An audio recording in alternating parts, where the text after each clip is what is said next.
ভাবতে পারেন দুর্গা প্রতিমা তৈরিতে শিল্পীকে দিতে হবে কাটমানি।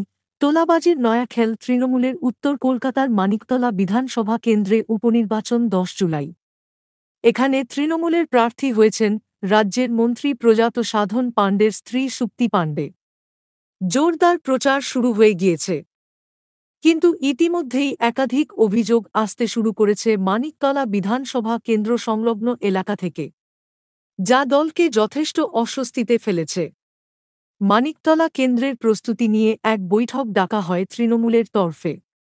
সেই বৈঠকে যা উঠে এসেছে তা রীতিমতো চমকে দিতে পারে। এমনিতেই কলকাতা পুরসভার কাউন্সিলরদের মধ্যে দলাদলি, মারপিট, গোষ্ঠীদ্বন্দ্ব চলছে। তাকে কেন্দ্র করে একেবারে নাজেহাল অবস্থা। তার মধ্যে তৃণমূল নেতা কুণাল ঘোষ বৈঠকে অভিযোগ করেন, মানিকতলা কেন্দ্রের মধ্যেই পড়ে ক্যানাল ইস্ট রোডে কুমোরপাড়ায় যে সমস্ত শিল্পীরা দুর্গা প্রতিমা তৈরি করছেন তাদের কাছ থেকে প্রতিমা পিছু তোলা চাইছে স্থানীয় তৃণমূলের কয়েকজন। শুধু তাই নয়, প্রতিমার সংখ্যা থেকে শুরু করে প্রতিমার উচ্চতা অনুযায়ী সেই দর বেঁধে দেওয়া হচ্ছে। এই ধরনের অভিযোগ দলের সর্বোচ্চ নেতৃত্বের কাছে এসে পৌঁছেছে বলে জানিয়ে দেন কুণাল ঘোষ।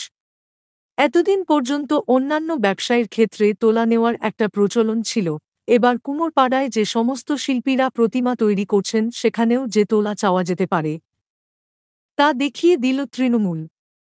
প্রসঙ্গত, লোকসভা নির্বাচনে উত্তর কলকাতা লোকসভা কেন্দ্রের জয়ী সাংসদ সুদীপ বন্দ্যোপাধ্যায়ের জয়ের লিড এই মানিকতলা বিধানসভা কেন্দ্র থেকে ছিল মাত্র ৩,৫০০।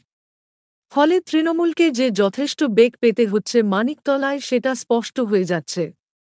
আর তার উপরে যদি এই ধরনের তোলাবাজির অভিযোগ আসতে থাকে, তাহলে সাধারণ ভোটাররা ভোটের দিন কী করবেন তা নিয়েও যথেষ্ট সন্দিহান দলীয় নেতৃত্ব।